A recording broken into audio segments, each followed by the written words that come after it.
My brother threw me to the ground in front of 12 Marines, laughing like it was entertainment.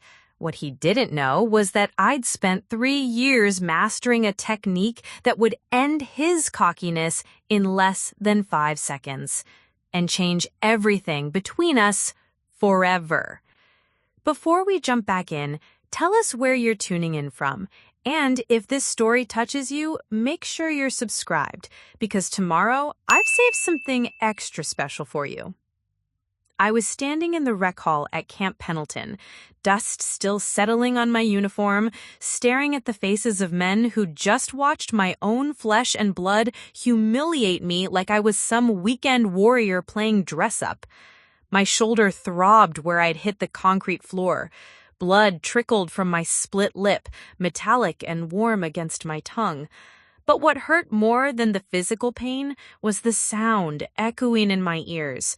My brother Devon's triumphant laughter mixed with the uncomfortable silence of soldiers who didn't know whether to intervene or pretend they hadn't witnessed a family meltdown disguised as a sparring session.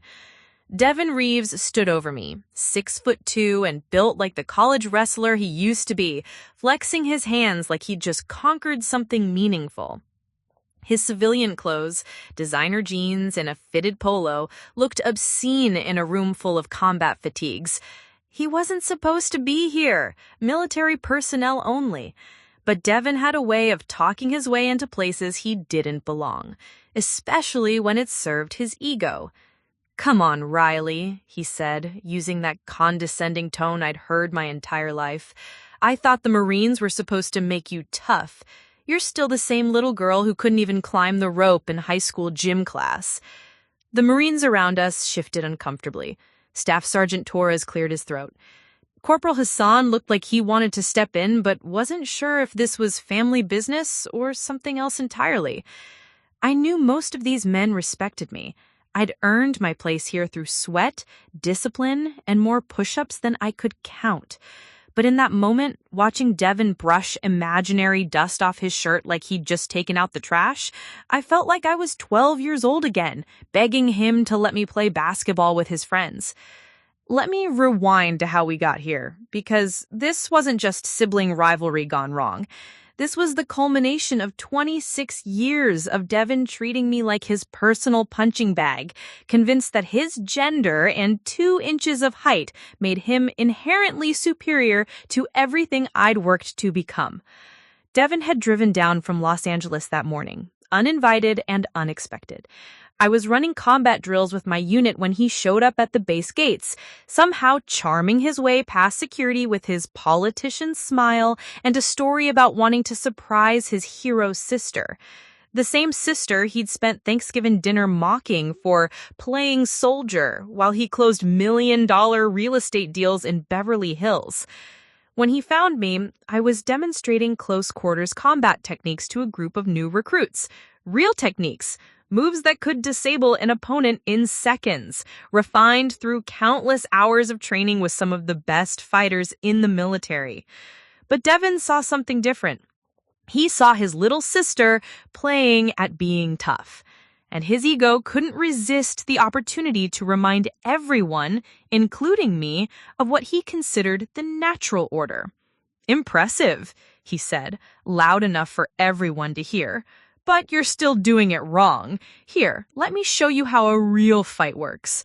That should have been my first warning. Devon had always been physical, always needed to prove his dominance through strength rather than skill. In high school, he'd corner me in the garage and challenge me to wrestling matches that weren't matches at all, just excuses for him to pin me down while our parents were busy with work calls. When I got older and started avoiding his games, he'd find other ways to assert his superiority. Arm wrestling at family dinners, play fighting that left bruises he'd dismiss as accidents.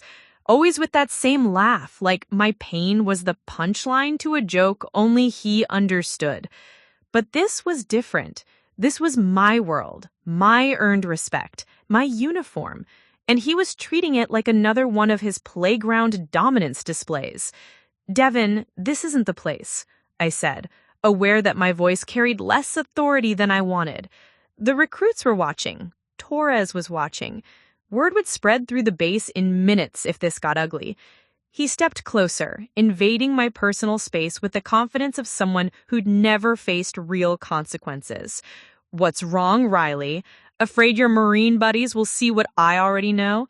That underneath all that tough girl act, you're still the same little girl who couldn't even climb the rope in high school gym class." The recruits exchanged glances. I could feel their respect for me wavering, not because they doubted my abilities, but because family dynamics have a way of reducing you to your most vulnerable self, regardless of what uniform you wear. "Besides," he continued, his voice carrying that familiar edge of cruelty, "these guys deserve to see what they're really getting when they follow you into combat. Woman who folds under pressure from her own brother." What he didn't know, what none of them knew, was that I'd spent the last 3 years perfecting a technique that most people only see in movies. It's called the Krav Maga throat strike, modified with a Brazilian jiu-jitsu transition that I'd learned from Master Sergeant Rodriguez, a woman who'd fought in 3 combat zones and never lost a close-quarters engagement.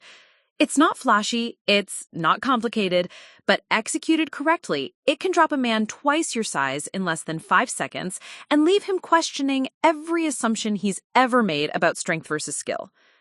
Devon circled me like a predator, still talking, still performing for an audience that was growing increasingly uncomfortable with his display. He had 40 pounds on me, reach advantage, and the kind of raw strength that comes from weekend gym sessions and genetic lottery luck. What he didn't have was discipline, training, or any understanding of what real fighting actually requires. "You know what your problem is, Riley," he said, raising his hands in a boxer stance he'd probably seen in movies. "You think putting on a uniform makes you special, but I'm still your big brother. I'm still stronger. I'm still—" He never finished that sentence. The move took exactly 4.5 seconds from initiation to completion. Devon went from smug superiority to flat on his back, gasping for air, staring at the ceiling with the confused expression of someone whose entire worldview had just been shattered by reality. 12 Marines stood in complete silence, watching my brother struggle to understand what had just happened to him. And for the first time in 26 years, I was the one looking down at him, calm and steady, while he tried to figure out where his confidence had gone. But this story doesn't end with one move or one moment of reversed power dynamics. What happened next would expose something much deeper than sibling rivalry, something that would force me to choose between family loyalty and self-respect in ways I never expected. Because Devon didn't just come to Camp Pendleton to humiliate me, he came with a purpose, a plan, and a secret that would make our childhood dynamic seem simple in comparison to what he'd been doing behind my back for years. And when 12 Marines became witnesses to more than just a fight, everything I thought I knew about my family, my career, and my own strength would be tested in ways that no amount of military training could have prepared me for. Preparing and narrating the story took us a lot of time, so if you are enjoying it, subscribe to our channel. It means a lot to us. Now back to the story. Devon wasn't always a predator disguised as family. There was a time, maybe when we were kids, when I actually looked up to him. He was the golden boy of the Reeves household, captain of the wrestling team, honor roll student, the kind of son who made our parents beam with pride at every social gathering in our small town of Millbrook Springs. While I was struggling through algebra and getting grass stains away church dresses, Devon was collecting trophies and scholarship offers like they were birthday presents. To the outside world, we looked like the perfect American siblings. Devon, the protective older brother who drove me to school when I missed the bus. Riley, the scrappy little sister who cheered from the bleachers at his wrestling matches. Our family Christmas cards showed us laughing together, arms around each other's shoulders, gap-toothed grins that suggested unbreakable bonds and shared inside jokes. What the camera didn't capture were the moments in between, the way Devon's protective grip would tighten into something that left fingerprint bruises on my arms, how his playful roughhousing would continue long after I'd stopped laughing and started saying stop.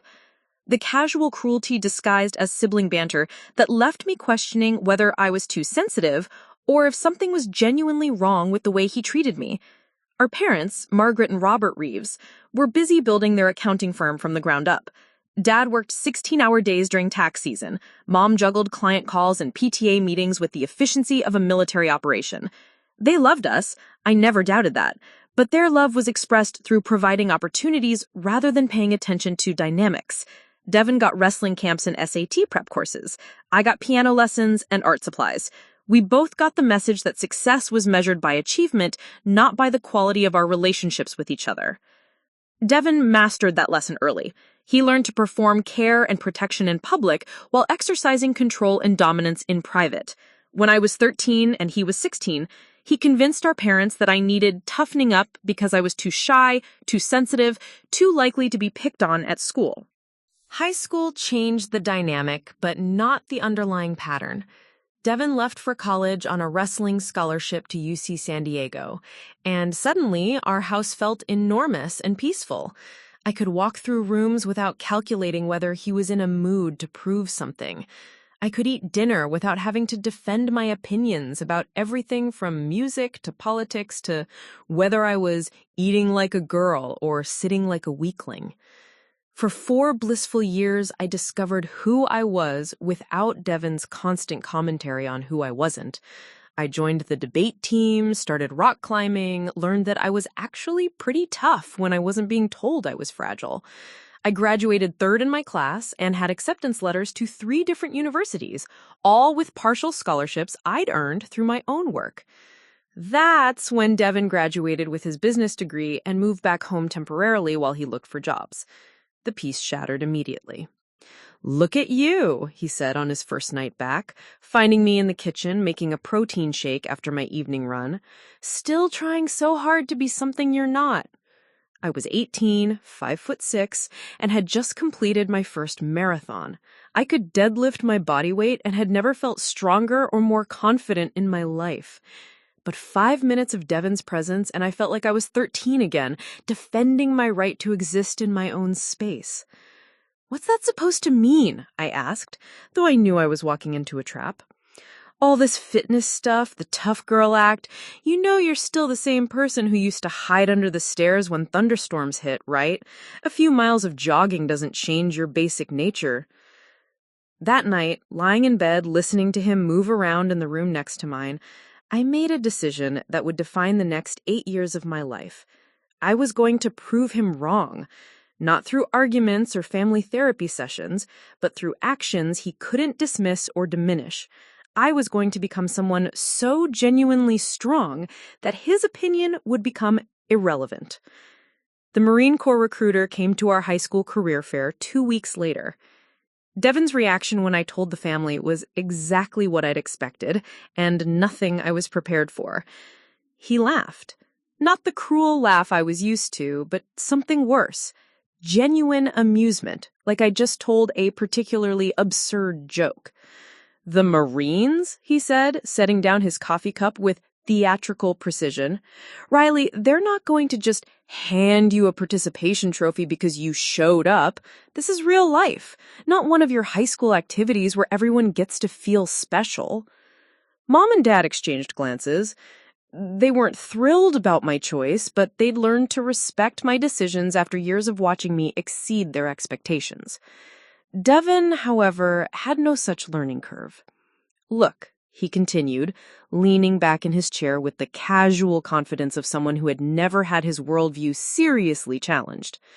"I get that you want to feel tough, but there's a difference between wanting something and being capable of it.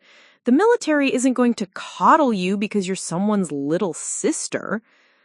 "Good thing I'm not planning to be anyone's little sister there," I replied, surprising myself with how steady my voice sounded. Devon's expression shifted. For just a moment, I saw something flicker across his face. Not anger, but surprise. Like he was seeing me clearly for the first time and didn't recognize what he was looking at. "We'll see," he said finally. 3 months into boot camp, you'll be calling home crying about how hard it is. Mark my words. I didn't call home crying. I didn't call home at all for the first 6 weeks. Partly because communication was limited, and partly because I was discovering something incredible. I was actually good at this. Not just competent, but genuinely talented at the mental and physical challenges the Marine Corps threw at me. My drill instructors were tough in ways that made Devon's psychological games look amateur. The difference was that their toughness had purpose. It was designed to build something, not tear it down. When drill instructor Campbell screamed at me for 45 minutes about my rifle maintenance, she was teaching me that attention to detail could save lives. When she made me do burpees until my arms shook, she was showing me that I could push past limits I didn't know I had. Devon's version of toughness had always been about power. His need to maintain it, my need to accept its absence. The Marines taught me that real strength wasn't about dominating others. It was about mastering yourself. I graduated boot camp second in my class. I completed my military occupational training with honors. I was promoted ahead of schedule twice in my first 2 years. Every achievement felt like evidence in an argument I was building against everything Devon had ever said about my limitations. But Devon had evolved too. His real estate career was taking off in Los Angeles, and he'd developed a more sophisticated approach to undermining me. Instead of outright mockery, he'd started using what he called realistic concern. "I'm proud of you for making it through training," he'd said during one of his infrequent phone calls. "I just worry that you're setting yourself up for disappointment when you hit the real challenges. You know, the stuff that actually matters in combat situations." He never asked about my work, my friendships, or my plans. Instead, he'd share stories about his success, the $1 million listing he just closed, the networking event where he'd impressed some CEO, the promotion that was practically guaranteed. Always framed as casual conversation, but delivered with surgical precision to remind me that while I was playing soldier, he was building an empire. Our parents were proud of both of us, but in different ways. They bragged about Devon's financial success to their friends. They mentioned my military service with the careful pride reserved for children who've chosen honorable but concerning paths. Devon was exceeding expectations. I was defying them. For years, this dynamic felt manageable. We lived in different states, moved in different circles, had different definitions of success. I was building genuine strength and competence. He was building wealth and reputation.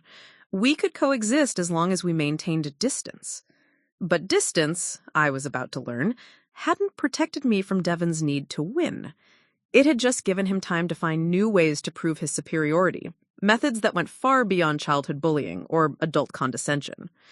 The phone call that started unraveling everything came on a Tuesday morning while I was reviewing training schedules in my office at Camp Pendleton. Devon's name on my caller ID was unusual enough to make me answer immediately. "Hey, sis," he said, and I could hear the smile in his voice. "I've got some news that I think might interest you.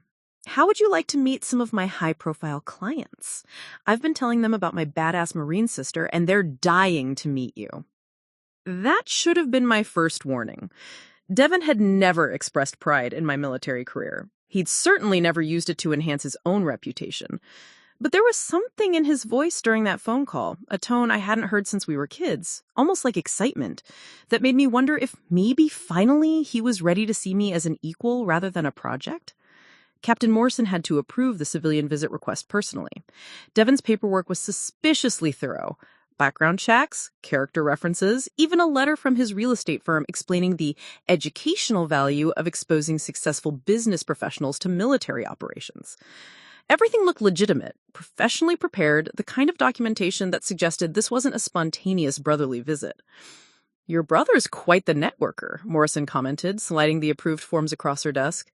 "These clients of his have some impressive credentials. Defense contractors, government liaisons, private security consultants. He's moving in some serious circles." That should have been red flag number 2.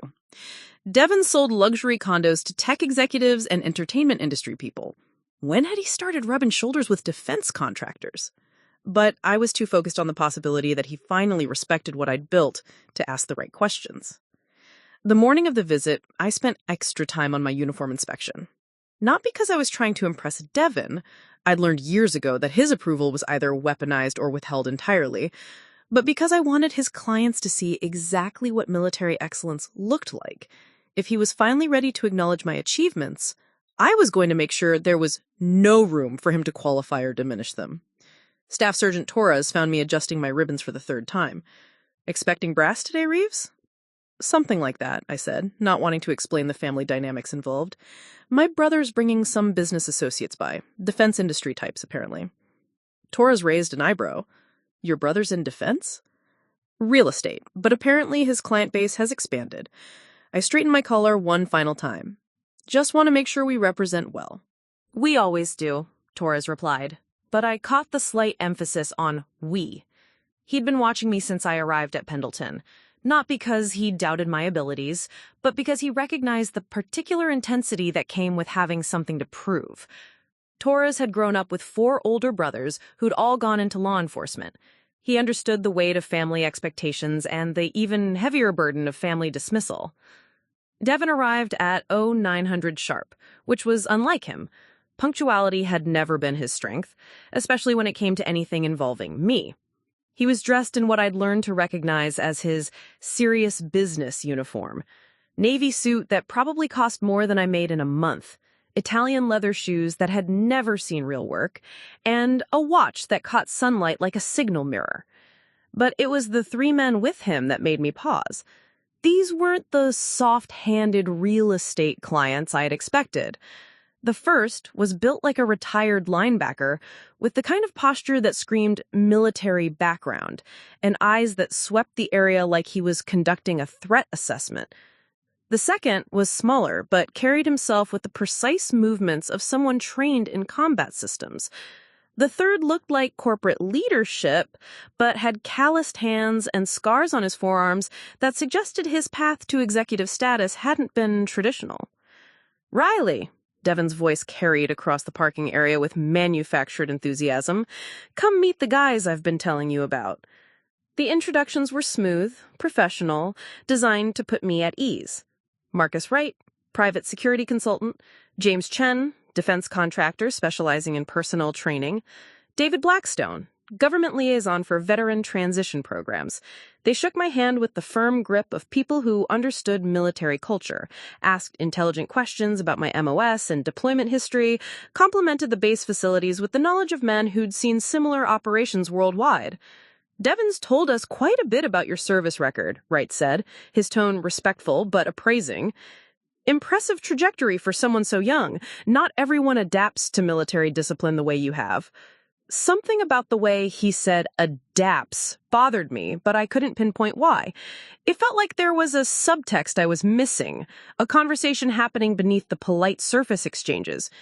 Your brother mentioned you've been developing some specialized combat skills, Chen added. Hand-to-hand combat, close quarters techniques, that's valuable training in our line of work. Devon stepped closer, and I caught that familiar gleam in his eyes, the one that usually preceded him proving a point I didn't know we were debating.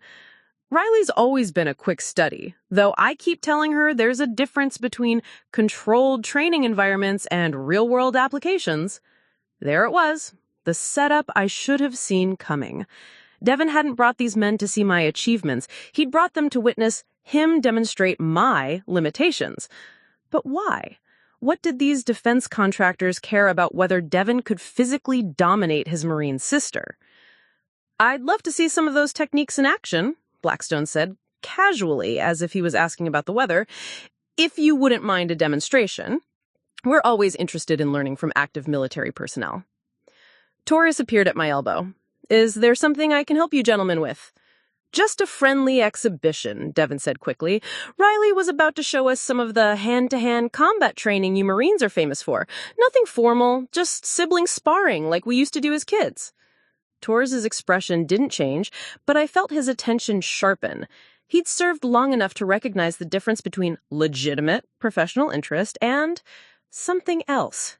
Ma'am, you don't have to, I said to Sergeant Torres, though it wasn't fine at all.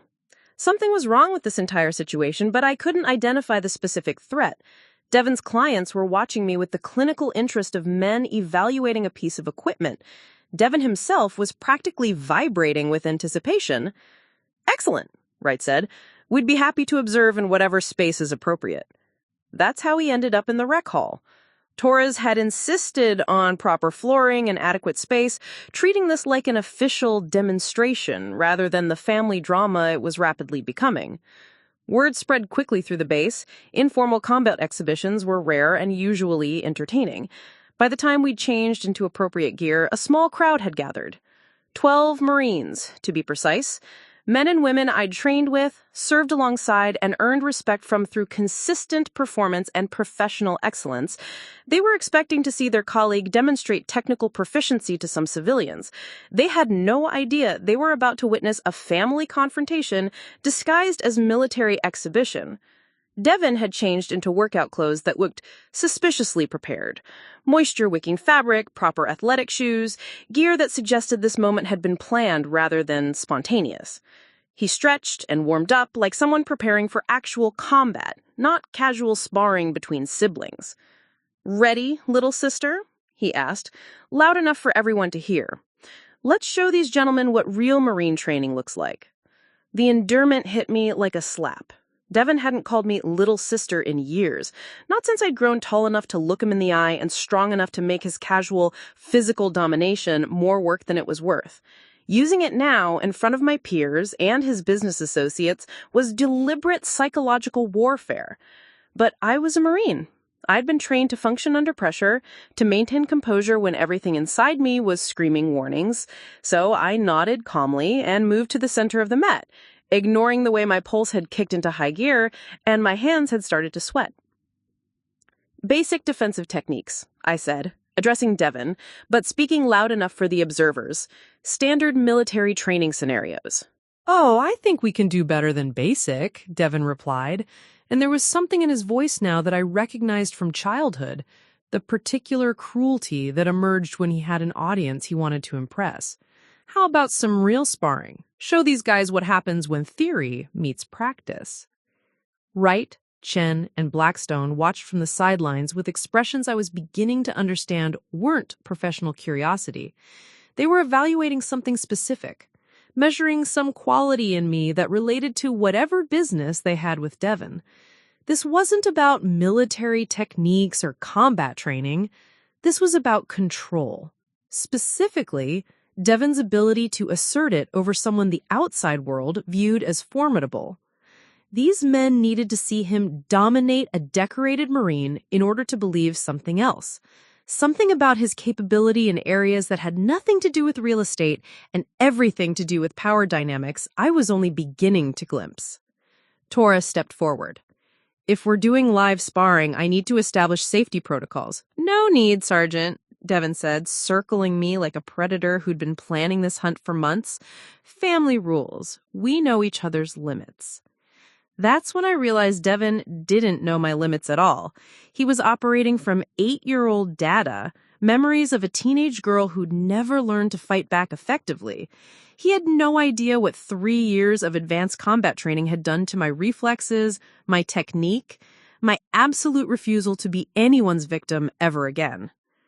The first move he made was straight from our childhood playbook, a rushing tackle designed to use his size and weight advantage to take me to the ground quickly. It was the same technique that had worked on me hundreds of times when we were kids, the foundation of his confidence that he could still control the narrative between us. What he didn't expect was that I'd spent 3 years learning how to turn an attacker's momentum against him. What he couldn't have predicted was the muscle memory that kicked in the moment he committed to his attack, the automatic response that had been drilled into me until it was as natural as breathing. The Krav Maga throat strike was just the beginning. The moment Devon's business associates walked onto Camp Pendleton, I started noticing details that didn't add up. Wright carried himself with the hyper-vigilant awareness of someone accustomed to hostile environments, but his expensive watch and manicured hands suggested he'd been out of active duty for years. Chen asked about our training protocols with the specific curiosity of someone comparing methodologies, not learning them for the first time. Blackstone claimed to work in veteran transition programs, but when Corporal Martinez mentioned her upcoming discharge, he showed no interest in discussing her civilian career prospects. These weren't successful businessmen being given a tour of military facilities. They were professionals conducting an evaluation, and I was starting to suspect I was the subject being evaluated. "Impressive facility," Wright commented as we walked through the training complex. "How often do you run live combat exercises?" "It depends on deployment schedules and training requirements," I replied, keeping my answers professional and generic. Something about his question felt like intelligence gathering rather than casual conversation. And the hand-to-hand combat training. That's mandatory for all personnel. Chen's inquiry carried the weight of someone who already knew the answer but wanted to hear my response. All Marines received basic combatives training. Some of us pursue advanced certifications and specialized techniques. I glanced at Devon, who was walking slightly behind his associates with an expression I couldn't read. Is there something specific you're looking for in terms of military training programs? Blackstone stepped closer, his voice dropping to a more confidential tone. We work with private military contractors who are always looking for personnel with your particular skill set. Veterans who can handle themselves in unpredictable situations, who understand command structure but can operate independently when necessary. That should have sounded like a career opportunity. Instead, it felt like recruitment for something I didn't fully understand. What kind of operations are we talking about? Executive protection, facility security, personnel escort in high-risk environments. The kind of work that pays significantly better than military service, but requires the same level of discipline and training. Devon finally spoke up. I told them you might be interested in exploring civilian opportunities that actually utilize your skills. You can't stay in the military forever, Riley. These gentlemen could open doors to a much more lucrative future. There was something calculating in the way he presented this, like he was reading from a script he'd rehearsed. Devon had never shown interest in my post-military career prospects. He had spent years suggesting I was wasting my time and talents on government service that would never make me wealthy or socially prominent. That's generous, I said carefully, but I'm focused on my current assignment for now. Of course, Chen replied, but his smile didn't reach his eyes. Though sometimes the best opportunities come when we're not actively looking for them. We'd reached the rec hall where Devon had requested the demonstration take place. Several Marines were already present, supposedly by coincidence, but their positioning around the room suggested they'd been expecting something to happen. Torres stood near the equipment storage, his posture relaxed but alert, in the way that meant he was prepared to intervene if necessary. This is perfect, Blackstone said, surveying the space like he was evaluating a venue. Plenty of room, good sight lines, appropriate flooring for physical demonstration. The phrase physical demonstration sent a chill down my spine. These men hadn't come to observe military training techniques. They'd come to watch something specific happen between Devon and me, something he apparently promised them they'd find informative or entertaining. Devon started stretching with the deliberate movements of someone preparing for actual combat, not casual sibling sparring. You know, Riley, I've been telling these guys about our wrestling matches when we were kids, how I always had to go easy on you because of the size difference. Several Marines glanced in our direction. Corporal Williams raised an eyebrow. The suggestion that I needed anyone to go easy on me was insulting enough to get attention from people who'd seen me hold my own in training exercises against men twice Devon's size. That was a long time ago, I said, hoping to deflect whatever performance Devon was planning. Not that long, he replied, loud enough for everyone in the room to hear. Some things don't change, no matter how much training you get. Natural physical advantages, genetic limitations, basic biology. Wright, Chen, and Blackstone watched this exchange with the focused attention of people witnessing something they'd specifically come to see. Whatever business arrangement they had with Devon apparently required them to observe him asserting dominance over his decorated military sister in front of her peers. Devon, I said quietly, trying to give him an opportunity to back down from whatever point he was trying to prove, maybe we should just show them some basic defensive techniques, nothing dramatic. Oh, but dramatic is exactly what they want to see, he said, and there was that familiar gleam in his eyes, the look he'd worn as a teenager when he was about to do something that would leave me humiliated and him feeling superior. These gentlemen work in a world where people need to know they can count on their partners when things get physical. They need to see what happens when theory meets reality. Torres stepped forward. Sir, if we're going to conduct any kind of sparring exercise, I need to establish safety protocols and... Sergeant Torres, it's fine. Just family sparring, nothing that requires formal oversight.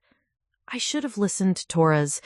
I should have recognized that Devon's entire visit was a setup designed to put me in an impossible position. Either refuse to engage and look weak in front of my peers, or accept his challenge and risk whatever humiliation he had planned.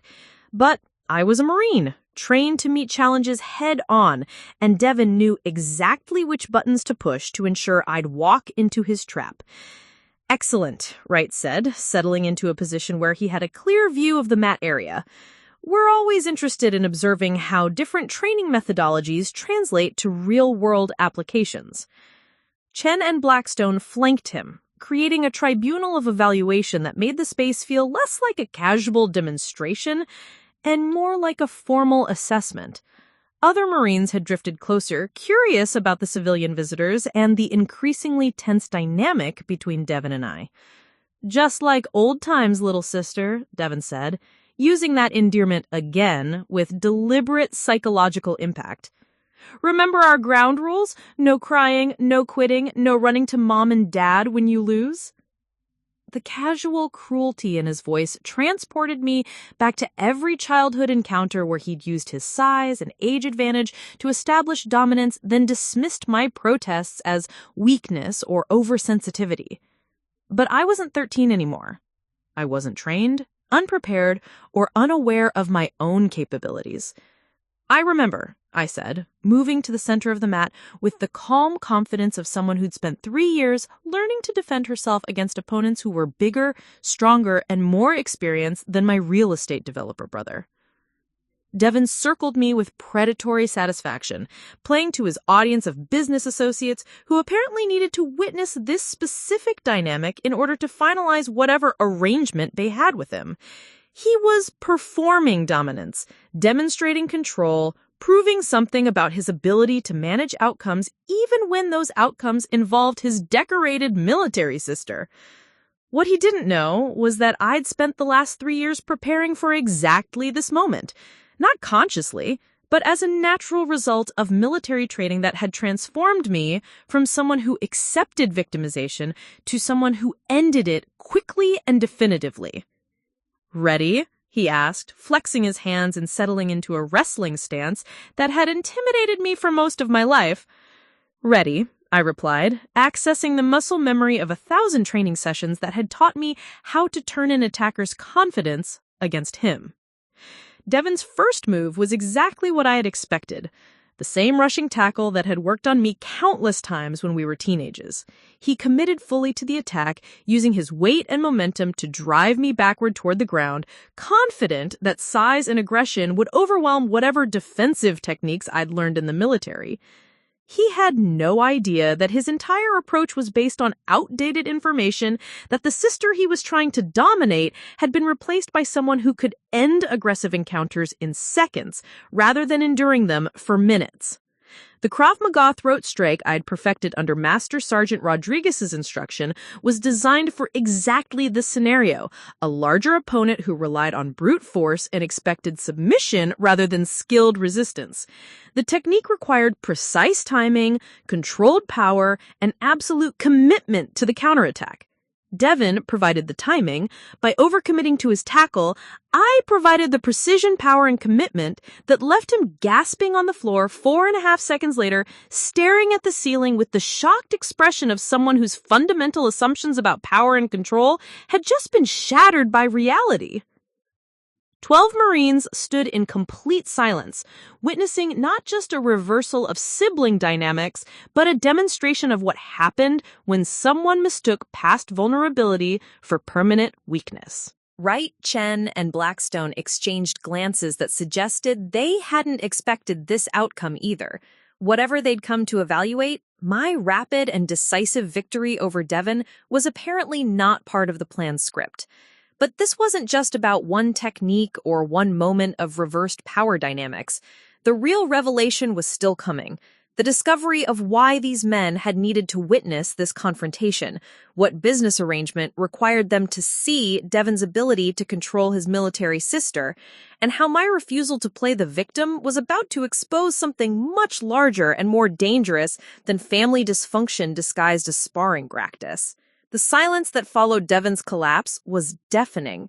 Not the comfortable quiet of a training exercise completed successfully, but the heavy, uncomfortable silence of witnesses who'd just seen something they couldn't unsee. 12 Marines stood frozen around the perimeter of the rec hall, their expressions ranging from shock to satisfaction to barely concealed amusement. None of them moved to help Devon, who was still on his back, one hand pressed to his throat, eyes wide with the kind of surprise that comes from having your entire worldview shattered in under 5 seconds. Wright was the first to break the spell. He cleared his throat and stepped forward, his professional composure intact, but his eyes sharp with calculation. Impressive technique, Sergeant Reeves. Very efficient. Chen nodded slowly, like he was processing data that didn't match his expectations. The transition from defense to offense, that's advanced training, not standard military curriculum. Blackstone said nothing, but he pulled out his phone and made a note, thumb moving quickly across the screen. Whatever he was documenting, it wasn't casual observation. Devon finally managed to sit up, his face flushed with a combination of physical shock and psychological humiliation. The confident smirk he'd worn since arriving at Camp Pendleton had vanished, replaced by something raw and dangerous. He looked around the room, taking in the faces of Marines who just watched his little sister neutralize him with clinical precision, and I could see his mind racing to find a way to reclaim control of the narrative. "Lucky shot," he said, his voice hoarse but carrying forced casualness. "I wasn't expecting you to go full combat mode in a friendly sparring session. That's not exactly sporting, Riley." Several Marines exchanged glances. Lance Corporal Rodriguez shifted her weight, and I caught the slight shake of her head. These were people who'd seen real combat, who understood the difference between luck and skill, between accident and training. Devon's attempt to diminish what they'd witnessed was insulting their intelligence. "There's no such thing as a lucky throat strike," Torres said quietly from his position near the equipment rack. "That's a precision technique. Takes months to master, years to perfect." Devon's jaw tightened. He pushed himself up to his feet with more force than necessary, brushing imaginary dust off his workout clothes like the physical act could restore his dignity. "Well, congratulations, Riley. You've learned to fight dirty. I'm sure our parents would be proud of what the military's turned you into." That was the moment I realized this wasn't over. Devon's humiliation was complete, witnessed by an audience he'd specifically chosen to impress, but his need to win was stronger than his ability to accept defeat gracefully. He was going to escalate this until he found a way to hurt me that didn't require physical superiority. "Fighting dirty?" Corporal Williams spoke up from across the room. "That was textbook defensive technique executed under controlled circumstances. If Sergeant Reeves had been fighting dirty, your brother would still be unconscious." Devon's face darkened. "I'm sorry, who asked for commentary from the peanut gallery?" The temperature in the room dropped 10 degrees. Williams took a step forward, his expression shifting from casual observation to professional interest in conflict resolution. Other Marines began moving, subtle adjustments in position that created a loose semicircle around Devon and his associates. Wright sensed the change immediately. "Perhaps we should continue this discussion elsewhere," he said, his tone carrying the authority of someone accustomed to diffusing tense situations. "We've seen what we came to see." That phrase, "seen what we came to see," hit me like a revelation.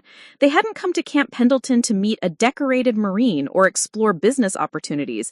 They'd come to witness Devon assert dominance over me, to verify his ability to control outcomes in situations involving trained military personnel.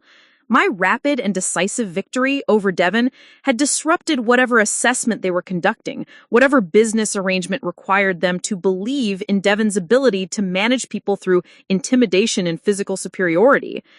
"Actually," Devon said, his voice carrying that particular edge I remembered from childhood moments when he was about to cross a line that couldn't be uncrossed, "I think these Marines deserve to know exactly what kind of person they're serving alongside." Torres stepped forward. "Sir, I'm going to ask you to—" "Did you know," Devon continued, speaking directly to the assembled Marines while staring at me, that my sister has been struggling with PTSD since her last deployment, violent episodes, anger management issues, the whole package. What you just witnessed wasn't impressive military training. It was an unstable veteran having a breakdown and using excessive force against a family member who was trying to help her work through her problems. The room went deadly quiet. Every Marine present understood exactly what Devon was doing. He was trying to weaponize mental health stigma to transform my competent self-defense into evidence of psychological instability. It was a calculated attack designed to undermine my credibility and professional standing with my peers. But Devon had made a critical error. He'd just lied about a Marine service record in front of witnesses who knew that record intimately. More importantly, he'd revealed the true purpose of his visit. Not to support my career or introduce me to business opportunities, but to create a scenario where he could publicly humiliate me and document my alleged instability for his associates. "That's interesting," Staff Sergeant Martinez said from her position near the door, her voice carrying the dangerous calm of someone who'd spent years dealing with civilians who disrespected military personnel.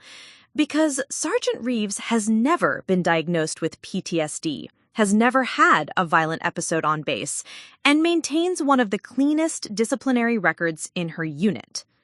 Devon's eyes flicked toward Martinez, calculating whether to double down on his lie or attempt strategic retreat. "Family members often see things that don't make it into official reports," he said. "Riley's very good at hiding her problems from her superiors." "Sir," Torres said, his patience clearly exhausted, "you need to stop talking, right now." But Devon was past the point of tactical thinking. His humiliation in front of Wright, Chen, and Blackstone had activated every desperate impulse he'd ever used to regain control when situations turned against him. He was going to burn everything down rather than accept defeat. "You want to know what really happened during Riley's last deployment?" he asked, addressing the room like he was delivering breaking news. "She cracked under pressure, had to be medically evacuated after a psychological breakdown. The family's been covering for her ever since, trying to help her maintain the fantasy that she's some kind of warrior hero instead of a damaged veteran who can't handle civilian life." That was the moment Devon crossed the line from family dysfunction into criminal territory. What he just described was classified medical information that he couldn't possibly have access to through legitimate channels. He was either fabricating details to destroy my reputation, or he'd obtained my military medical records through illegal means. Either way, he just committed a federal crime in front of 12 witnesses and 3 business associates who were now backing toward the exit like they were trying to distance themselves from a toxic waste spill. "Devon," I said quietly, my voice carrying the kind of controlled fury that comes from years of military discipline applied to personal betrayal, "you need to be very careful about what you say next." "Or what? You'll assault me again, prove my point about your violent tendencies and inability to handle stress?"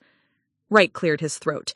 "We should really be going. This seems like a family matter that doesn't require outside observation." "No," Devon said, whirling to face his associates with wild eyes. "This is exactly what you needed to see.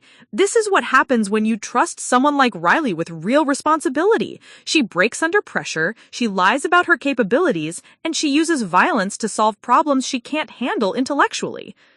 Chen and Blackstone were already moving toward the door, their assessment apparently complete. Whatever business they'd been considering with Devon had just been terminated by his public meltdown and reckless accusations against a Marine in front of her unit. But I was no longer thinking about Devon's business relationships or his failed attempt to impress his associates. I was focused on the revelation that he'd somehow accessed information about my military service that should have been impossible for a civilian real estate developer to obtain. The specific details he'd referenced, even if wildly exaggerated or completely fabricated, suggested he'd been investigating me for months, possibly years. "How do you know about my military deployment medical records?" I asked, my voice cutting through his continued ranting about my alleged psychological problems. Devon stopped mid-sentence, his expression shifting from manic energy to something closer to panic. He'd just realized he'd revealed knowledge he wasn't supposed to have. Information that could only have been obtained through channels that would interest military intelligence and possibly federal law enforcement.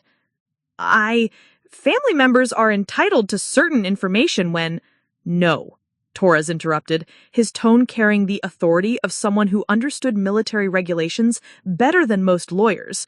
Family members have no access to active duty medical records without specific authorization from the service member.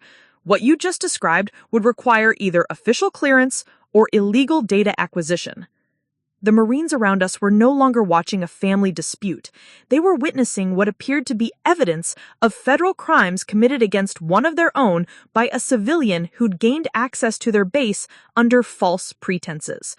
Wright, Chen, and Blackstone had reached the door and were clearly preparing to evacuate the situation entirely. Whatever they'd expected to observe, it hadn't included watching their potential business partner implicate himself in identity theft, privacy violations, and possibly military records fraud. "Devon," I said, stepping closer to him with the calm confidence of someone who just realized they held all the cards. "I think it's time you explained exactly how you know so much about my service record and why you brought these gentlemen here to watch you try to destroy it." For the first time in 26 years, I was watching my brother realize he'd finally encountered a problem he couldn't bully, manipulate, or buy his way out of. The question was whether he was smart enough to recognize when he'd lost or desperate enough to make the situation even worse for himself. The aftermath of Devon's accusations hung in the air like smoke from an explosion. Wright, Chen, and Blackstone had vanished through the rec hall doors with the speed of professionals who recognized career-ending liability when they saw it. The Marines around me maintained their positions, but their expressions had shifted from casual interest to protective alertness. They weren't just witnesses anymore. They were potential defenders of one of their own against civilian threats they didn't fully understand yet. Devon stood in the center of the room like a man who just realized he was standing in quicksand. His face cycled through emotions, panic, calculation, defiance, desperation, as he tried to find an angle that would let him regain control of a situation that was spiraling beyond his ability to manipulate. "Riley," he said, his voice dropping to the pleading tone he'd used as a child when he'd broken something and needed my help covering it up. "You're misunderstanding what happened here. I was trying to help you. Those men are legitimate business contacts who could provide opportunities for your post-military career. I brought up your medical history because they need to understand any potential limitations before making job offers." Torres stepped closer, his expression skeptical. "Sir, even if that were true, discussing confidential military medical information with unauthorized civilians would still be a violation of federal privacy laws." "I'm her brother," Devon protested, but his voice lacked conviction. "Family members have rights to information when there are safety concerns." "No, they don't," Martinez interjected. "Not for active duty personnel, not without written consent from the service member and official medical authorization. What you described would require either Riley's explicit permission or a court order." I watched Devon's face carefully, looking for tells I'd learned to recognize during childhood games of poker and teenage lies about curfew violations. The slight twitch at the corner of his left eye when he was fabricating details, the way his shoulders tensed when he was preparing to double down on a story he knew was false, the unconscious hand gesture toward his phone when he was hiding digital evidence. "Devon," I said quietly, "show me your phone." His hand moved protectively toward his pocket. "What? Why would you— Your phone," I repeated, extending my hand. "If you've got nothing to hide about how you obtained my medical information, show me your phone." The silence stretched between us like a rope under tension. Every Marine in the room understood the significance of the moment. If Devon had nothing to hide, he'd hand over his phone immediately to prove his innocence. If he refused, it would confirm that he'd been lying about his sources and methods. "Riley, you're being paranoid," he said, backing toward the wall. "This is exactly the kind of overreaction I was talking about. You're creating conspiracy theories out of simple family concern." "Give her the phone," Williams said from his position near the equipment storage, "or we can wait for military police to arrive and let them sort out whether you've committed federal crimes on a military installation." Devon's eyes went wide. For the first time since arriving at Camp Pendleton, he seemed to realize that his civilian status wouldn't protect him from military justice if he'd committed crimes against military personnel on federal property. The confident real estate developer who'd swaggered into the rec hall an hour ago was being replaced by someone who looked genuinely frightened. "You can't just seize my personal property," he said, though his voice carried no conviction. "I have rights." "You have the right to remain silent," Torres replied grimly, "which I'd strongly recommend exercising until you decide whether you want to cooperate voluntarily or wait for investigators to obtain proper warrants." That's when Devon made the mistake that confirmed everything I'd begun to suspect. Instead of continuing to argue or agreeing to show his phone, he started typing frantically on the device, his thumbs moving with the desperate speed of someone who was deleting evidence. "Stop," Martinez commanded, moving toward him with purpose. "Sir, you need to stop using that device immediately." But Devon was beyond rational decision-making. Whatever information he was trying to erase was apparently more damaging than the federal obstruction charges he was racking up by destroying evidence in front of witnesses. His fingers flew across the screen, deleting messages, clearing browser history, removing files with the manic energy of someone who knew he was seconds from complete exposure. Rodriguez reached him first, her hand closing over his wrist with the firm grip of someone trained in restraint techniques. "Sir, I need you to stop destroying evidence and hand over the device." "Get your hands off me," Devon snapped, jerking away from her with enough force to create a physical confrontation that crossed several legal lines simultaneously. "This people have no authority over civilians. This is harassment." The room erupted into controlled chaos. Torres was on his radio, calling for military police backup. Martinez was documenting the incident on her own phone, creating an official record of Devon's actions. Williams and Hassan had moved to block the exits, not to restrain Devon, but to ensure he couldn't leave before authorities arrived to investigate his apparent destruction of evidence. In the middle of it all, I stood perfectly still, watching my brother transform from someone who'd tried to humiliate me into someone who was destroying himself through increasingly desperate decisions. The man who'd spent my entire childhood teaching me that power came from control and domination was losing both in spectacular fashion. "Devon," I said, raising my voice to cut through the activity around us, "stop. Just stop and think about what you're doing."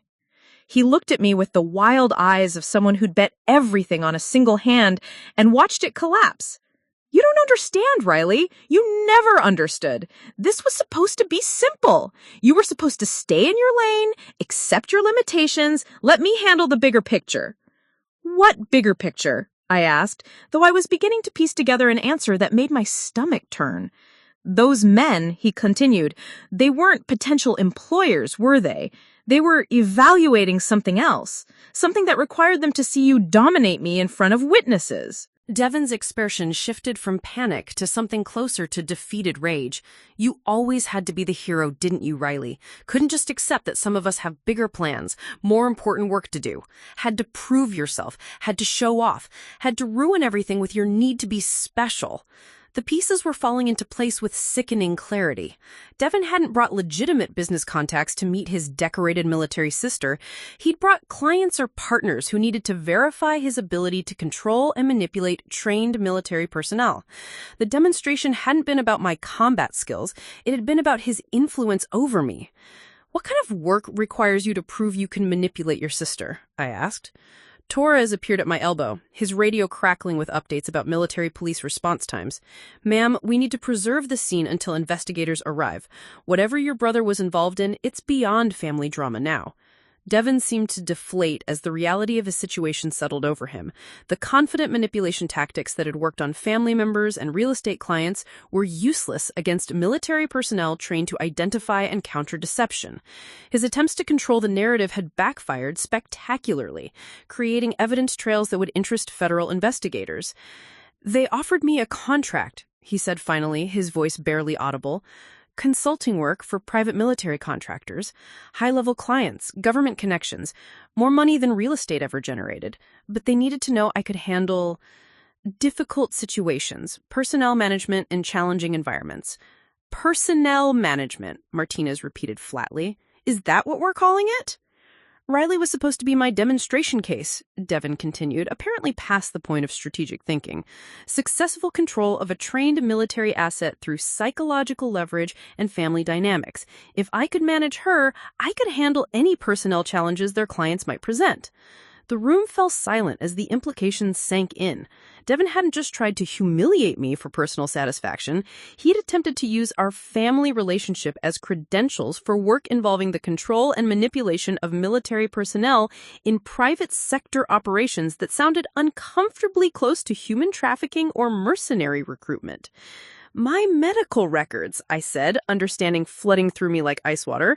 You needed them to demonstrate that you had access to confidential information about military personnel, that you could compromise their privacy and use personal details as leverage. Devon nodded miserably.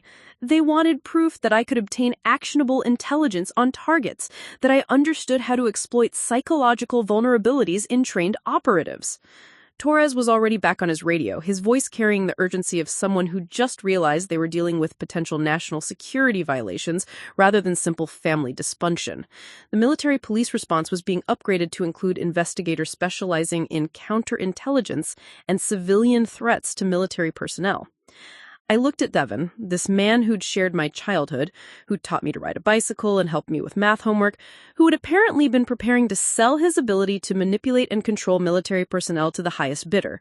The brother who'd spent years undermining my confidence had revealed himself as someone willing to betray not just me, but potentially countless other service members for money and status. "How long have you been planning this?" I asked. 2 years, he admitted, since you got promoted to sergeant.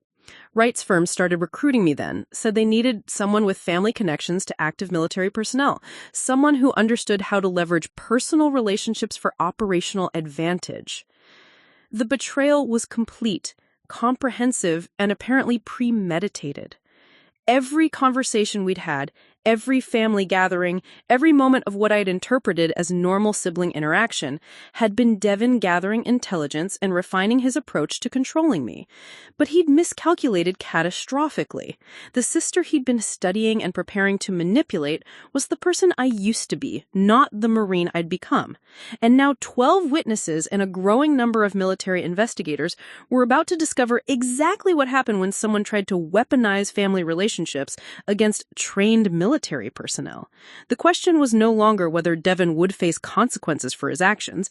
The question was how many other service members he'd already compromised and how much damage his consulting work had done to military personnel who trusted him with their vulnerabilities. Military police arrived within minutes, but by then, Devon had already confessed to enough federal crimes to keep investigators busy for months. Staff Sergeant Kelly, Morrison, the lead MP investigator, took one look at the scene.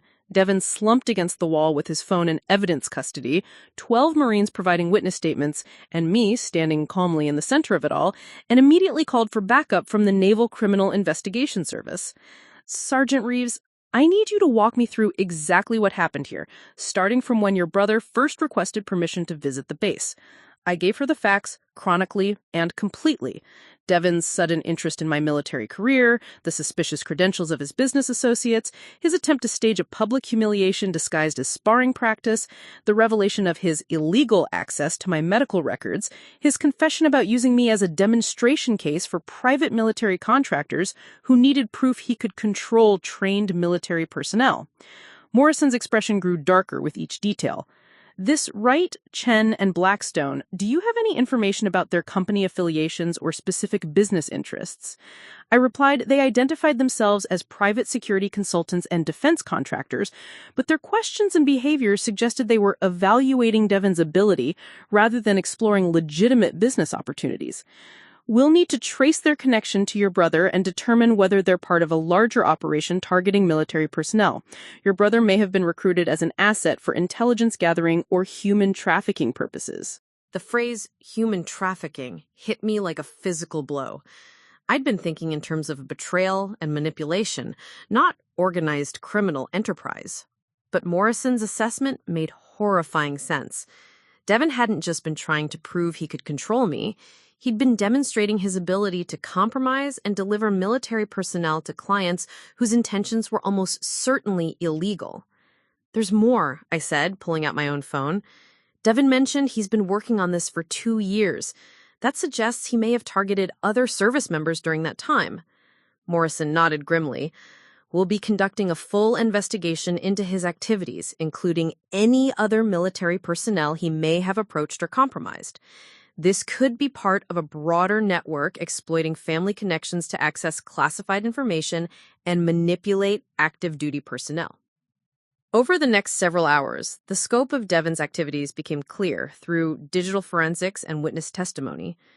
NCIS investigators recovered enough data from his phone and laptop to reconstruct 2 years of systematic intelligence gathering on military personnel, including detailed psychological profiles, family relationship maps, and vulnerability assessments. Wright, Chen, and Blackstone were identified as principals in a private security firm with questionable overseas contracts and suspected ties to human trafficking operations in conflict zones. They'd been recruiting civilian assets who could provide access to trained military personnel for private sector opportunities that bore no resemblance to legitimate defense contracting. Devon had been their most successful recruiter, using his family connection to me as a proof of concept for approaching relatives of other service members. The demonstration at Camp Pendleton was supposed to be his final evaluation before receiving a 6-figure contract and access to a network of clients seeking to acquire compromised military personnel for undisclosed purposes. The 12 Marines who'd witnessed Devon's attempted humiliation and subsequent confession became key witnesses in a federal investigation that expanded to include counterintelligence agencies and international law enforcement. What started as a family confrontation in a base recreation hall became evidence in a case involving national security violations, conspiracy to commit human trafficking, and civilian attempts to compromise active military personnel. 3 months after Devon's arrest, I received a call from Agent Sarah Chen, no relation to Devon's associate, with the FBI's Counterintelligence Division. She wanted to meet at Camp Pendleton to discuss the final resolution of the case and its implications for military personnel security. Your brother's cooperation with our investigation prevented what could have been a significant compromise of military personnel nationwide, Agent Chen explained as we sat in the same rec hall where everything had started. His network had identified over 40 service members as potential targets for recruitment or exploitation. How many did he actually compromise? I asked. Directly? Just you, though his attempt failed spectacularly. Indirectly? He provided intelligence on family members and personal relationships that his handlers planned to exploit through other assets.